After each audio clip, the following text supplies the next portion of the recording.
Smackdown, Smackdown, Smackdown. Let's talk about Smackdown. Let's talk about Jelly Roll, dumbass.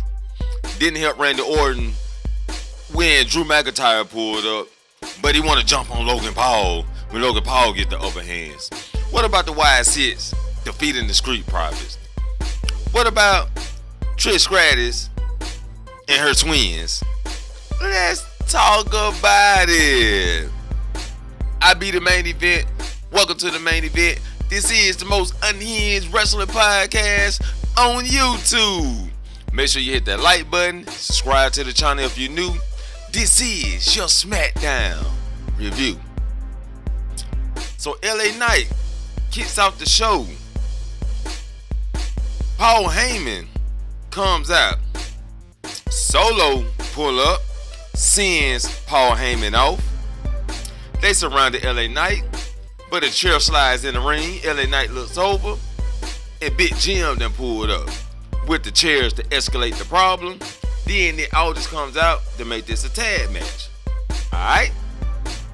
We get Alexa Bliss talking to Charlotte Flair backstage, saying, Charlotte, why don't you come out the ringside with me, which is necessary. That's your partner. Y'all do got a match tomorrow, right? A title match at that.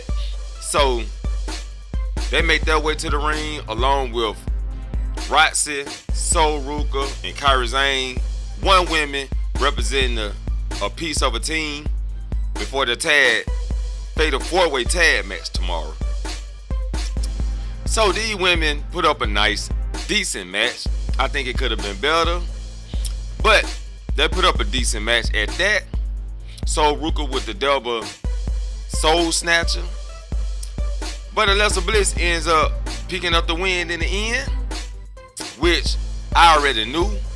My predictions was Roxanne and Raquel keeping the titles. Everybody like Alexa Bliss and Charlotte Flair.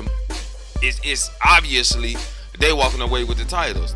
But no, I think they got to tell a story first. They gonna tell a story first. So when Alexa and Charlotte do win the titles, it'll be a big deal. They just gathering up women tag teams, trying to get the tag team division up so they can have a story and them to face some people. Next matchup, Street Profits versus the Wwe in a decent match, because the Wwe ain't showing me enough to keep my attention on the match, and the Street Profits always put up good matches, so the match was decent. But the only reason Wwe defeated the Street Profits is because of this new download in WWE 2K25. That's the only reason. I keep telling y'all, Triple H is all about the dollar. TKO, all about the dollar. WWE, all about the dollar. So when they booking these titles, it's revolved around money. Only money. They ain't using the titles to elevate the division. They're not using the title to elevate the person. They're using the titles to elevate the money. That's it. Then we had a tag team talking in the back. All the tag teams scared of the Wwe. All of them scared of Wwe, except the Street Profits, because the Street Profits said they are the boogeymen. But all the other tag teams afraid of the Wwe. So you get Andrade and Ray Phoenix pulling up, because I told y'all that them two gonna be the ones that not show any fear to the Wwe. They say, well, okay, whichever one of y'all face the Wwe, just to let y'all know we got next. And Ciampa is outraged about this. Like, why is y'all joining the division? Y'all fucking up everything for me. The less people we have, the more chances I got to put the title around me and Johnny. So he's mad because it's a new tag team in town. Andrade, Ray Phoenix, and they may be getting them titles pretty soon, because the Wwe in a match with the Street Profits showed heel tendencies because Eric Rowan cheated in the match for them to win the titles, right? And this one we get the part with Jelly Roll performing and Logan Paul come out. And then Randy Orton was on that juice. I need some of that, Randy. I need some of that juice that you were juicing on, because my boy was crunk. He come out there going off on Logan Paul. Turns around, Drew McIntyre is in the ring, hits him with a Claymore. And this one I say Jelly Roll punk ass didn't save my boy Randy Orton for getting hit with the Claymore. But after they get Drew away from Randy, Logan Paul gets some cheap shots in on Randy. That's when Jelly Roll want to jump in. That's when he want to pull Logan Paul off of Randy and toss Logan Paul down. So what we're looking at is Drew McIntyre and Logan Paul, which I think is an awesome team, versus Randy and Jelly Roll, which I think is just some money-making type of team.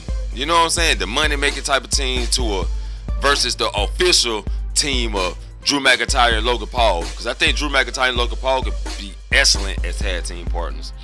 But other than that, that's what we're looking forward to. Probably Clash in Paris, right? Then we get Aleister Black versus R-Truth in a short match, because there was an even match throughout until the end when Truth brought the chair in. Aleister Black picks up the chair, the referee takes the chair, and R-Truth rolls up Aleister Black for the 1, 2, 3. Now, I also said that this is not a story about Aleister Black and R-Truth. The story is about Aleister Black and Damian Priest. And I'm glad they getting Damian Priest into a story. They finally getting Damian Priest into a program and putting him back in action, because Aleister Black was hunting down R-Truth, about to attack R-Truth from the back. Priest stepped in to stop Black. Black was like, alright, okay, I'm gonna leave. It's alright right now. He walks off. Priest is unguarded when Aleister Black turns around, runs back up on him with the knee, beats down Priest for a while and say, okay, now it's okay. So now we're getting a program with Aleister Black and Damian Priest, which I'm looking forward to being some good shit. I hope it be some good shit. It needs to be some good shit for Damian Priest's sake anyway, and Aleister Black's sake, right? I think both guys can benefit from this feud. Then we get Wade Barrett talking to Tiffany, and also he was talking to Trish Stratus' titties. Yeah, he wasn't talking to Trish. He was talking to her titties.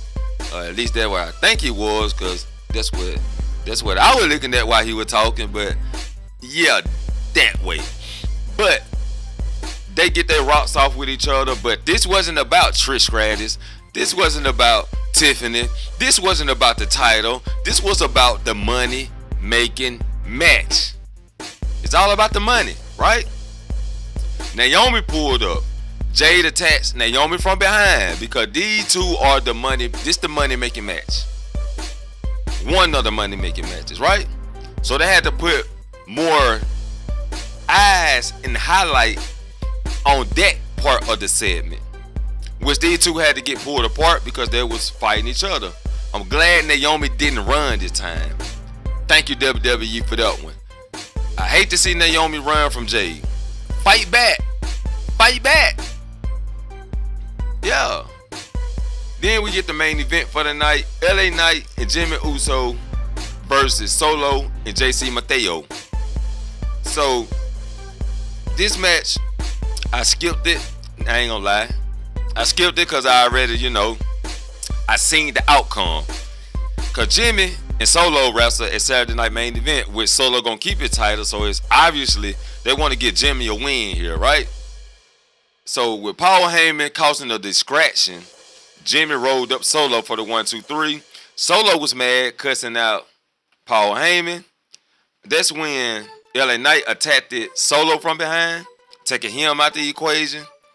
And then the Bruns pull up and take LA Knight out the equation.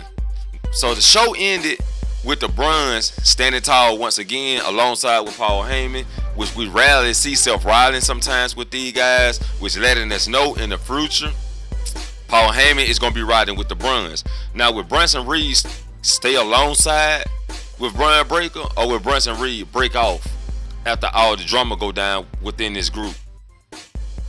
Let me know what y'all think down in the comments. Also, hit the subscribe button if you're new.